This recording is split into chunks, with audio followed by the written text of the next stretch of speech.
Olá, amigos, sejam bem-vindos a mais um programa Pão Nosso, aqui na Rádio Web Meimei.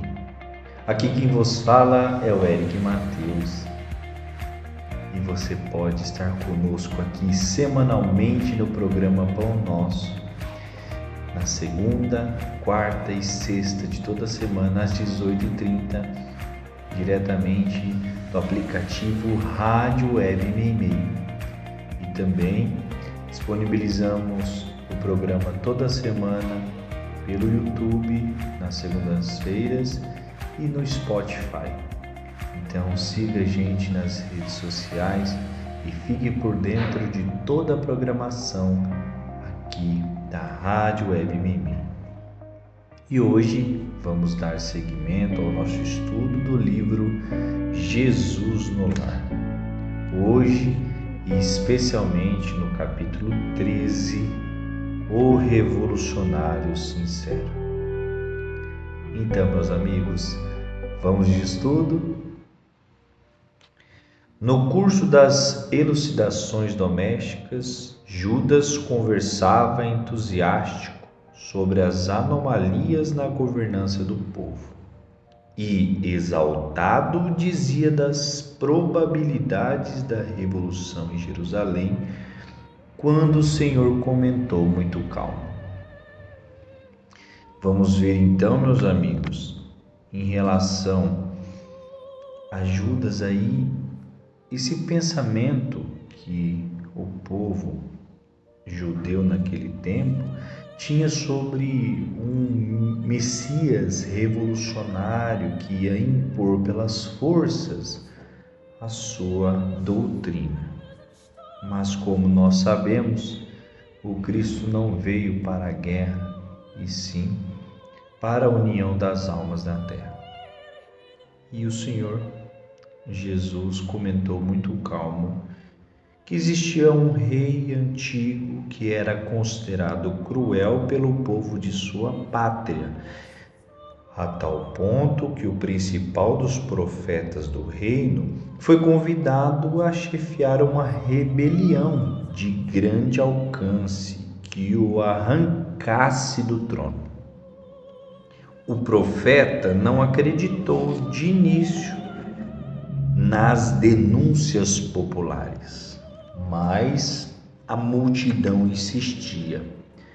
O rei era duro de coração, era mau senhor, perseguia, usurpava e flagelava os vassalos em todas as direções. Clamava-se desabridamente o povo. Foi assim que o condutor de boa-fé se inflamou igualmente e aceitou a ideia de uma revolução por único remédio natural. E por isso articulou-a em silêncio, com algumas centenas de companheiros decididos e corajosos. Na véspera do cometimento, contudo, como possuía segura confiança em Deus, subiu ao topo do monte e rogou a assistência divina com tamanho fervor que o anjo das alturas que lhe foi enviado para confabulação de espírito a espírito. Veja, meus amigos, muitas vezes em uma conversa ouvimos falar de uma terceira pessoa. E essa terceira pessoa muitas vezes não está presente na conversa, passa a também estar numa vibração, num sentimento em nosso coração de raiva, de repulsa àquela personalidade. Mas, como esse profeta tinha uma conexão muito forte com Deus, e como também nós devemos tomar uma atitude sempre pautado nas nossas orações, nossos sentimentos para com Deus, ele foi até o monte e orou, pedindo para que o que ele estivesse fazendo estivesse de acordo com a divina providência. E assim, Deus, como é divina sabedoria, mandou para ele um emissário sublime. E assim o profeta acusou o soberano, asseverando quanto sabia da oitiva do povo e suplicando a aprovação celeste ao plano de revolta daquele povo. O mensageiro, o anjo que veio das alturas, anotou-lhe a sinceridade, escutou com paciência e esclareceu. Em nome do Supremo Senhor, o projeto ficará aprovado, mas apenas com uma condição. Conviverás com o rei durante 100 dias consecutivos, em seu próprio palácio, na posição de servo humilde e fiel. E findo esse tempo, se a tua consciência perseverar no mesmo propósito, então lhe destruirás o trono com o nosso apoio. Olha, meus amigos, veja,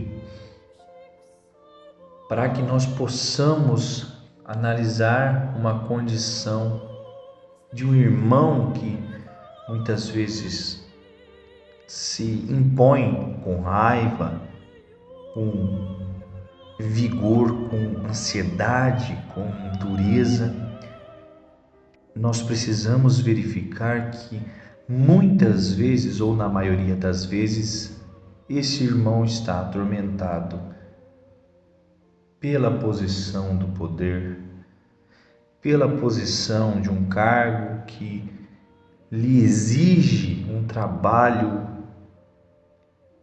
muito intenso, porque se nós não nos colocarmos na condição daquele irmão, nós não teremos o sentimento de empatia. Julgar o irmão muitas vezes é não conhecer o seu sofrimento, a sua história. É por isso que o anjo impõe que o profeta conviva com aquele irmão, de modo que ele passe a entender o que realmente acontece no coração daquele rei, que utiliza realmente de maneira incorreta as suas forças, mas como um resultado do desespero, da ansiedade, da insegurança, porque, meus amigos, quem agride está sendo agredido, porque ele responde a isso da mesma forma. Quem ama tem amor no coração, então nós, como cristãos primeiramente, e depois espíritas cristãos, devemos sempre oferecer como resultado de qualquer ação alheia o amor, porque o amor perdoa, porque o amor entende, porque o amor ama. E quando amamos, não julgamos aquilo que vem do próximo, e sim nos empenhamos em retificar a nossa própria condição de espíritos imperfeitos. E assim o chefe honesto aceitou a proposta e cumpriu a determinação. Simples e sincero, o profeta dirigiu-se à casa real, onde sempre havia acesso aos trabalhos de limpeza, e situou-se na função de apagado servidor. No entanto, tão logo se colocou a serviço do monarca, reparou que ele nunca dispunha de tempo para as menores obrigações alusivas ao gosto de viver. Levantava-se rodeado de conselheiros e ministros impertinentes. Era atormentado por centenas de reclamações de hora em hora. Na qualidade de pai, era privado da ternura dos filhos. Na condição de esposo, vivia distante da companheira. Além disso, era obrigado, frequentemente, a perder o equilíbrio da saúde física em vista de banquetes e cerimônias excessivamente repetidos, nos quais era compelido a ouvir toda sorte de mentiras da boca de súditos bajuladores e ingratos. Nunca dormia, nem se alimentava em horas certas e, onde estivesse, era constrangido a vigiar as próprias palavras, sendo vedada ao seu espírito qualquer expressão mais demorada de vida que não fosse o artifício a sufocar-lhe o coração. Perceba, meus amigos, que a partir do momento que o profeta conheceu a situação, muitas vezes sufocante da vida daquele rei, ele percebeu que, na verdade, o rei era um sofredor. Sufocado pelas condições da vida, ele respondia agressivamente à falta da família, à ausência da esposa e dos filhos, Também a inoportunidade de fazer uma prece, uma oração, de fazer uma coisa que o seu coração pedia, e sim era castigado pelas horas dedicadas à sua tarefa de rei. Então, olha, isso nós podemos trazer para a nossa vida, porque na maioria das vezes nós estamos diante de pessoas que nos alfinetam durante o dia, ou nos agridem verbalmente, ou nos ofendem, e instantaneamente nós devemos parar e entender que, na verdade, são sofredores de toda sorte, que, sufocados pelos compromissos da terra, muitas vezes respondem na agressão. E vocês podem ter certeza, meus amigos, que quem agride já está sentindo dor, porque isso é a resposta do sofrimento, é a agressão. E nós devemos entender isso, porque já chegamos, já alcançamos a bênção da doutrina espírita, do entendimento de que a vida não se resume à puerilidade da terra, e sim que alcançaremos um dia as alegrias do reino de Deus. O orientador da massa popular reconheceu que, perante aquele rei, ele se assemelhava, na verdade, a um escravo, duramente condenado a servir sem repouso, em plena solidão espiritual, porquanto o rei não tinha nenhuma facilidade, nem mesmo em cultivar a comunhão com Deus por intermédio de uma prece comum. Fim do prazo estabelecido lá, e em dias, o profeta, radicalmente transformado, regressou ao monte para atender o compromisso assumido com o anjo. No curso das orações, implorou misericórdia para aquele rei, de quem ele agora se compadecia sinceramente. Em seguida, consagrou o povo e notificou a todos os companheiros de ideal que o soberano era talvez o homem mais torturado em todo o reino, e que, ao invés da suspirada insubmissão, competia-lhes a cada um maior entendimento e trabalho construtivo no lugar que lhes era próprio do país, a fim de que o monarca de si mesmo, tão escravizado e tão destituoso, pudesse cumprir sem desastres a elevada missão de que for investido. Olha, o mestre tão sábio, demonstrando que quando nós nos deparamos com alguém que tem o poder nas mãos e que não está conseguindo implementar o maior trabalho, o que ele precisa de nós não é a crítica, mas a oração. Porque a cada um será dado segundo as suas obras. E se aquele irmão foi colocado num cargo de poder, Deus entendeu que talvez ele tivesse a capacidade para isso, mas que agora ele está falhando. E quem de nós será digno de julgar aquele que erra? Pois diariamente nós nos deparamos com o nosso próprio erro, com a nossa própria inferioridade.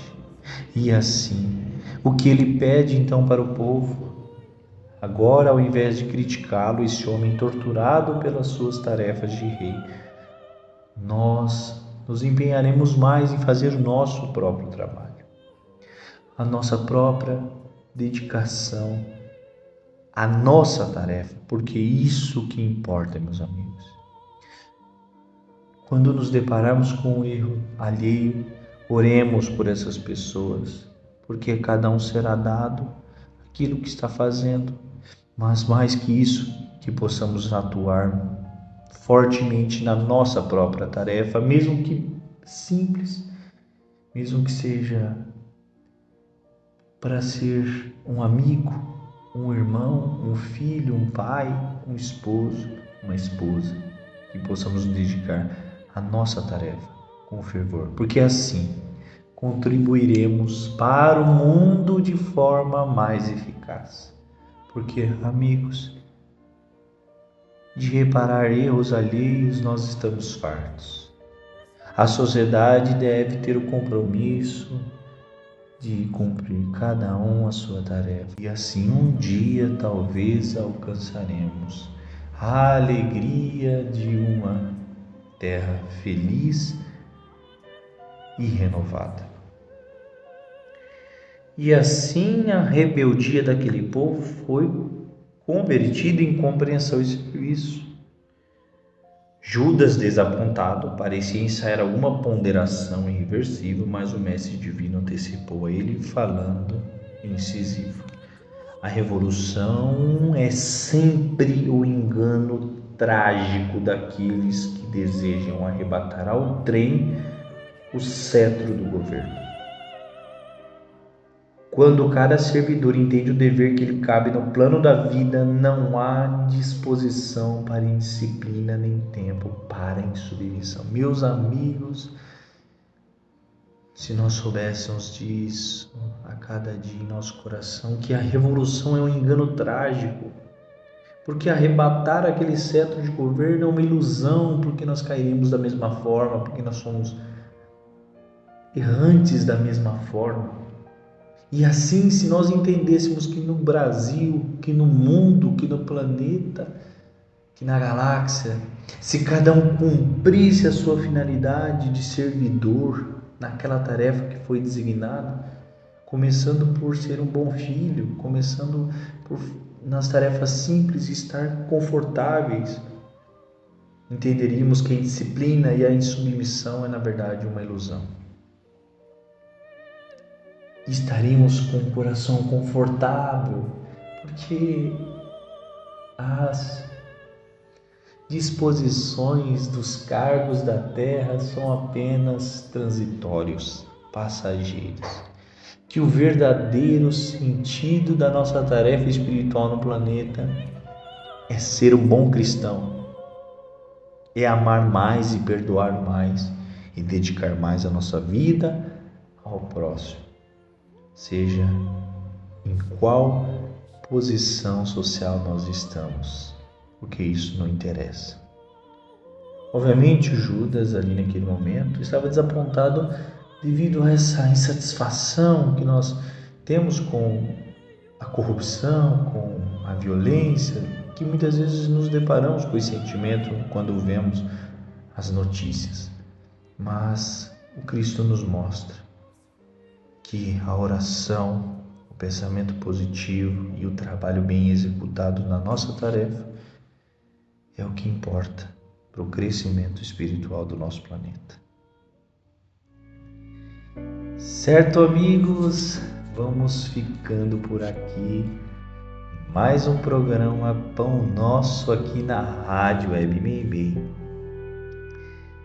Eric Mateus, do programa Pão Nosso, na Rádio Web Meimei para o mundo. E assim, a doutrina do Mestre é a doutrina que nos alimenta e que possamos compreender e levar as palavras do Mestre para o nosso coração. Programa Pão Nosso, o amor do Mestre alimentando os corações. Um forte abraço, amigos, e até o próximo.